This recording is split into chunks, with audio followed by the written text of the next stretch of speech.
Action ન્યૂઝમાં આપનું સ્વાગત છે। વડોદરામાં અટલાદરા ચેકપોસ્ટ પાસે ફરી ભૂવો પડતા કાર ખાબકી, તંત્રની કામગીરી સામે લોકોમાં રોષ। વડોદરા શહેરના પશ્ચિમ વિસ્તારમાં આવેલા અટલાદરા ચેકપોસ્ટ નજીક મુખ્ય માર્ગ પર અચાનક મોટો ભૂવો પડવાની ઘટના સામે આવી છે। અહીંથી પસાર થઈ રહેલી એક કારનું આગળનું પૈડું અચાનક રસ્તા વચ્ચે પડેલ ઊંડા ભૂવામાં ઉતરી ગયું હતું, જેના કારણે કાર ચાલક અને મુસાફરો ભયભીત થઈ ગયા હતા। આ ઘટના ભર શિયાળે અને વરસાદના ભાવે બની હોવાથી પાલિકાની પ્રી મોન્સૂન અને પોસ્ટ મોન્સૂન કામગીરીની પોલ ફરી એકવાર ખુલી ગઈ છે।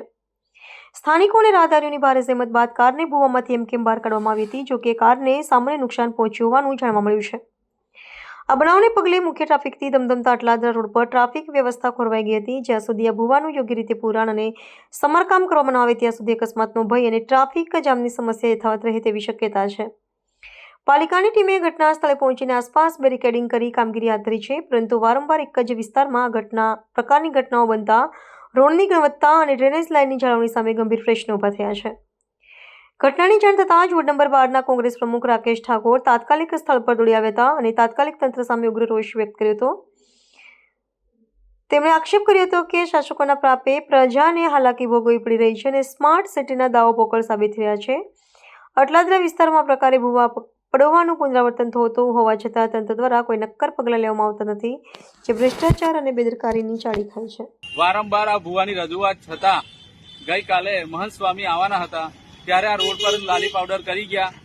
ગઈકાલનું જે પ્રોગ્રામ પત્યો પછી આજે રોડ રસ્તાએ એનું અસલી સ્વરૂપ પાછું લઈ લીધું। કોર્પોરેશનની પોલ ફોડી કાઢી। નેતાઓ અહીંયાથી 10 નેતાઓ જાય છે, અહીંયાથી જોવે છે ભાજપના નેતાઓ, તો બી એમને આ પોલ વિશે ખબર છે તો બી કંઈ બોલતા નથી। ખબર નહીં અધિકારીઓ જોડે શું એમને ગઠબંધન છે કે એમને કંઈ કહેવાનું નહીં, કેમ કે એક જ વસ્તુ મેં મીડિયા થ્રુ કોર્પોરેશનને રજૂઆત કરી છે ઘણીવાર કે એક જ વસ્તુ 10 વાર થાય છે। આ વસ્તુ બી આ 4 થી 5મી વાર થઈ। હવે આ બેરિકેડ મેળવીને જતા રહેશે તો 10 થી 15 દિવસ લગી દેખવા નહીં આવે, પછી પાછા માટી નાખશે, પણ નીચે જે પાણીની લાઈન લીકેજ છે એને રિપેર નહીં કરે, કેમ કે આ ટ્રાફિક વાળો રોડ છે। વડોદરાવાસીઓને કહેવા માંગુ છું, જ્યાં ત્યાં તમે રોડ ઘરેથી નીકળો તો જ્યાં આવા પેચવર્ક હોય ત્યાં સાચવીને જજો, કેમ કે ગમે ત્યારે રોડ બેસી જવાની સંભાવના છે। આખું વડોદરા ખોદી કાઢ્યું છે આ લોકોએ। સયાજીરાવનું સુંદર વડોદરા હતું એને ખોદીને ખાડોદરા બનાવી દીધું છે। એટલે વહેલી તકે અમે કોર્પોરેશન અધિકારીઓને બી કહેવું તમારી કામગીરી પર ધ્યાન આપો અને આવા ખાડા પડે છે એની પર બી ધ્યાન આપો। ઘડી એક જ વસ્તુ ના કરવાની હોય। ભૂવામાં અમને કલાક 2 કલાક પહેલા ગાડી ફસાઈ હતી, ગાડી માલિકને નુકસાન થયું, એ તો કોર્પોરેશનને ગાળો દેતો હતો જ, પણ કોર્પોરેશનના અધિકારીઓને ક્યારે આવા શરમ તૂટશે ખબર નહીં।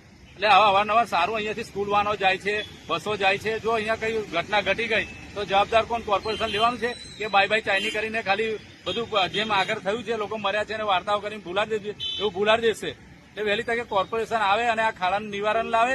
અને અહીંયાના નાગરિકોને બી કહેવા માંગુ છું, તમે કોર્પોરેશનના જે અધિકારીઓ છે એમના કાન મરોડો તો આવીને આવી ઘટનાઓ ના ઘટે, કેમ કે આ વસ્તુ તમારા ઘરમાં જ થઈ ગઈ, આવા ભૂવા પડ્યા તો ત્યારે ક્યાં જશો તમે? એટલે વહેલી તકે આ જાગો અને વોર્ડ નંબર 12માં પરિવર્તન આવે એવું ટ્રાય કરજો।